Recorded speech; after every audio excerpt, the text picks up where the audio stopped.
हरिओम। नमस्कार दोस्तों, कर्मकांड बाय आनंद पाठक में आप सभी का मैं स्वागत करता हूँ।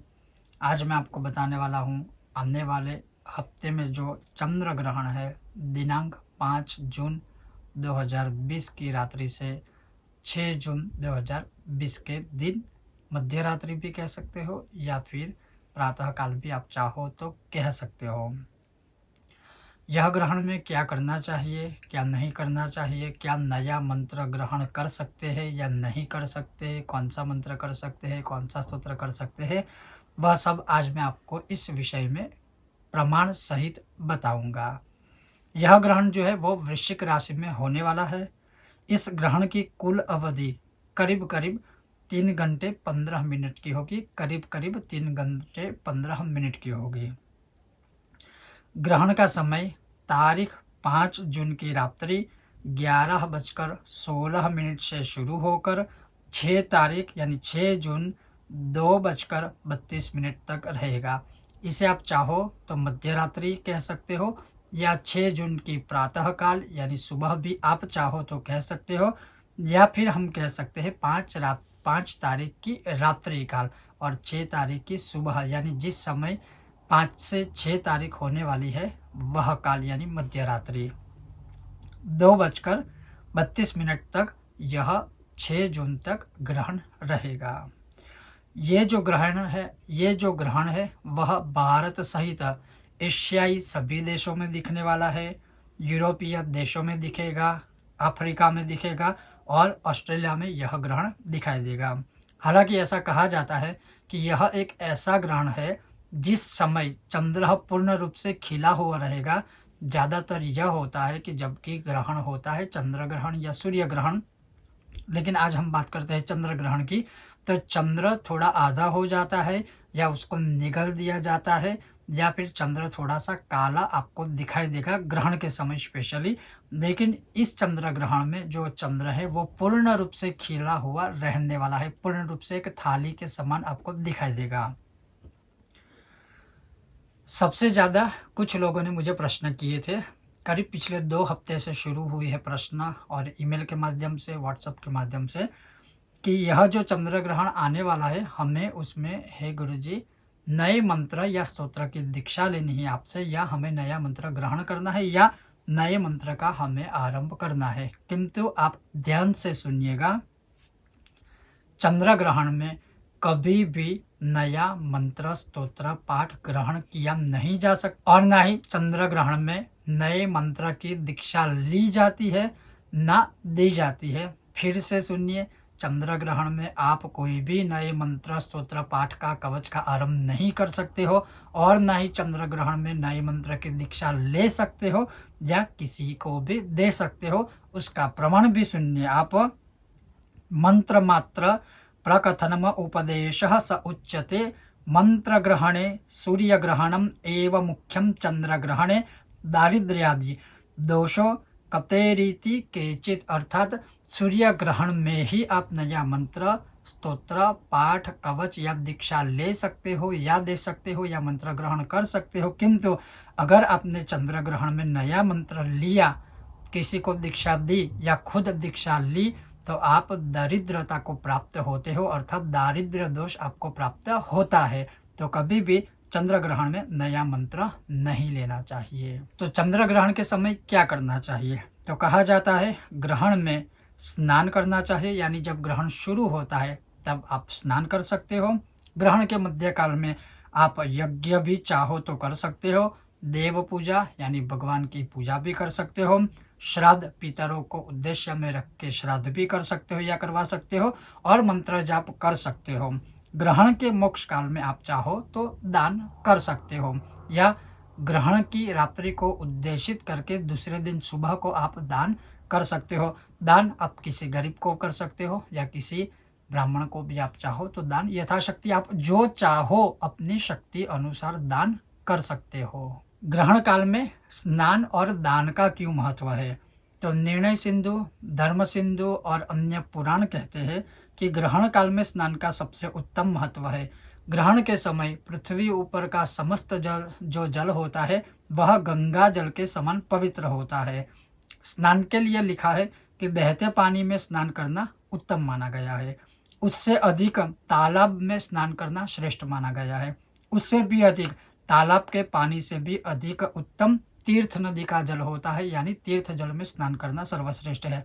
और तीर्थ नदी में स्नान करने से सर्वोत्तम है समुद्र स्नान बताया हुआ है। तो यह स्नान का महत्व इस चंद्र ग्रहण में बताया हुआ है। वैसे ही कहा है कि ग्रहण के समय हर एक पृथ्वी पर स्थित ब्राह्मण साक्षात व्यास स्वरूप व्यास भगवान होते हैं, व्यास के स्वरूप होते हैं। तो ऐसे ब्राह्मणों को दिया हुआ दान पृथ्वी दान के समान फल देता है। या अगर आप चाहो तो किसी सत्पात्र जरूरियातमंद मनुष्य को या गरीब को भी अगर आप दान करते हो तो उससे आपको अनंत गुना फल प्राप्त होता है। अब शुरुआत में जैसे कहा कि अगर ग्रहण में चंद्र ग्रहण में नया मंत्र अगर हम ना धारण करें ना करें तो फिर क्या करें, तो अब वह सुनिए। तो लिखा हुआ है पुरश्चरणम कुर्वद वीर पि गुरु पदिष्ट स्वश्वेष्ट देव तामंत्र जपो गायत्री जपाउश्च वश्यम ग्रहणे कार्योन्य था मंत्र मालिन्यम। अर्थात चंद्र ग्रहण काल में अपने इष्ट देवता का मंत्र जप सकते हो, या अगर आपको पहले से अपने गुरु ने कोई मंत्र दीक्षा दी है तो आप वह मंत्र कर सकते हो। अर्थात कहने का मतलब ये है कि अगर मान लीजिए आपके इष्ट देवता गणपति है तो आप ओम गंग गणपतये नमः मंत्र का जप कर सकते हो। अगर आप शिव को पूजते हो तो ओम नमः शिवाय या शिव जी के किसी भी मंत्र को जप सकते हो या स्तोत्र को जप सकते हो। अगर आपके इष्ट देवता भगवान श्री सूर्य नारायण है तो आप आदित्य हृदय का पाठ कर सकते हो या ओम ह्रीम सूर्याय नमः मंत्र का जाप कर सकते हो। अगर आपके इष्ट भगवान विष्णु है तो आप ओम नमो भगवते वासुदेवाय, ओम विष्णवे नमः या ओम नमो नारायणाय इस मंत्र को जप सकते हो। अगर आपके इष्ट देवी माँ भगवती दुर्गा है तो ओम दुम दुर्गायै नमः या ऐं ह्रीं क्लीं चामुंडायै विच्चे या माँ दुर्गा के किसी भी मंत्र या स्तोत्र या कवच का पाठ आप चाहो तो कर सकते हो। इसके अलावा जैसे ये मैंने आपको उदाहरण दिए वैसे ही अगर आपके कृष्ण है इष्ट देवता या कोई अन्य देव या देवी आपके इष्ट देवता है तो आप उनके मूल मंत्र का जप कर सकते हो। इसके अलावा अगर मान लीजिए आपको अपने गुरु ने कोई भी मंत्र दिया है दीक्षा में तो आप उस गुरु के दिए हुए मंत्र को भी आप चंद्र ग्रहण के दौरान जप सकते हो। इससे आपके सभी कार्य सिद्ध होते हैं। अन्य एक बात, अगर आप विशेष कामना से कोई कार्य करना चाहते हो जैसे शत्रु विनाश के लिए आप बगला प्रत्यंगिरा कवच बगला मुखी माला मंत्र चाहो तो कर सकते हो। हनुमान जी की प्रसन्नता के लिए आप 100 पाठ हनुमान चालीसा के भी कर सकते हो। या ग्रहण के दौरान यानी ग्रहण जब से शुरू होता है जब से पूर्ण होता है उस दौरान जितने भी समय है जितने भी घंटे हैं या जितने भी मिनट है उसमें आप जितने चाहो इतने पाठ कर सकते हो। आप चाहो तो दुर्गा सप्तशती का पाठ कर सकते हो, आप चाहो तो श्री राम रक्षा स्तोत्र का पाठ कर सकते हो, आप चाहो तो आदित्य हृदय स्तोत्र का पाठ कर सकते हो। अगर पुत्र की कामना है तो पुत्र प्राप्ति मंत्र या पुत्र प्राप्ति गणपति स्तोत्र का पाठ कर सकते हो। अगर आप कर्जे से परेशान हो तो गणपति जो ऋण मोचन गणपति स्तोत्र और मंत्र है ऋण मुक्ति वो आप कर सकते हो, या ऋण मोचन मंगल नामावली जो है वो भी आप कर सकते हो। वैसे ही जैसे जैसे आपकी कामना है वैसे उसी हिसाब से आप वह स्तोत्र या मंत्र चंद्र ग्रहण के समय कर सकते हो। लेकिन याद रखिए कोई नया मंत्र या नए स्तोत्र का आरंभ इस चंद्र ग्रहण में आप नहीं कर सकते हो। साथ ही कहा है कि अगर ये सब करते हो फिर भी लिखा है कि जपो गायत्री जपाश्चाम, अर्थात अगर आप ब्राह्मण हो तो आपको गायत्री मंत्र का भी इसमें जाप करना है। अर्थात आप अपने इष्ट देवता की अगर उदाहरण दूं कि अगर आप अपने इष्ट देवता की 3 माला या 5 माला करते हो तो ग्रहण के शुरुआत में ही आपको 1 माला जो है वो गायत्री मंत्र की भी करनी है। अगर मान लीजिए आप ब्राह्मण नहीं हो, वैश्य हो, क्षत्रिय हो या शूद्र हो तो आपको केवल ओम नमो भगवते वासुदेवाय मंत्र की ही माला करनी है और फिर अपने इष्ट देवता या गुरु के दिए हुए मंत्र का आरंभ आपको करना है। वरना आप जो मंत्र या स्तोत्र करते हो उसमें मलिनता आ जाती है। अब ग्रहण काल में कौन से नियमों का पालन करना चाहिए? तो ग्रहण कालस्य निकृते रोगोमुत्रे दारिद्र्यम, अर्थात ग्रहण काल में सोना नहीं चाहिए। अगर आप अस्वस्थ हो, बीमार हो तो आपको कोई दोष नहीं लगता, लेकिन अगर आप स्वस्थ हो तो आपको सोना नहीं चाहिए। ग्रहण काल में मैथुन या संभोग नहीं करना चाहिए। ग्रहण काल में देह पर, शरीर पर या सिर पर तैल मर्दन यानी बालों में तेल लगाना नहीं चाहिए, ना ही अपने शरीर के ऊपर तेल लगाना चाहिए। और ग्रहण काल में ग्रहण के दौरान भोजन भी नहीं करना चाहिए। दूसरी बात, अगर घर को पूरी तरह से पवित्र रखना है, यह जो प्रयोग है वो आपको कहीं पर भी नहीं मिलेगा। यह हमने बहुत ही प्राचीन ग्रंथों में से प्राप्त किया हुआ प्रयोग है, और वो है कि ग्रहण काल के दौरान, चंद्र ग्रहण के दौरान आप अपने घर के मंदिर में, अपने रसोई घर में, अपनी अलमारी में, अपनी तिजोरी में, घर के मुख्य द्वार पर, घर के आंगन में, चाहो तो आप घर के पीछे भी, अगर कोई आंगन या घर के पीछे कोई भी ऐसी ज़्यादा जगह है तो आप वहाँ पर भी चाहो तो रख सकते हो। और क्या आपको रखना है, तो आपको रखना है कुशा यानी दर्भ। दर्भ उसे ही कुशा कहते हैं। अगर दर्भ या कुशा अगर आपको प्राप्त नहीं होती है तो आप ग्रहण से पहले ही जो दुर्वा होती है, ग्रीन ग्रास जो होता है, उसे तोड़कर, उसे अच्छे से पानी से धोकर, फिर जहाँ-जहाँ मैंने बताया, घर के मंदिर में, तिजोरी में, रसोई घर में, ऐसी-ऐसी पवित्र जगह जो मुख्य रूप से है घर में, वहाँ पर आपको वो रख देना है।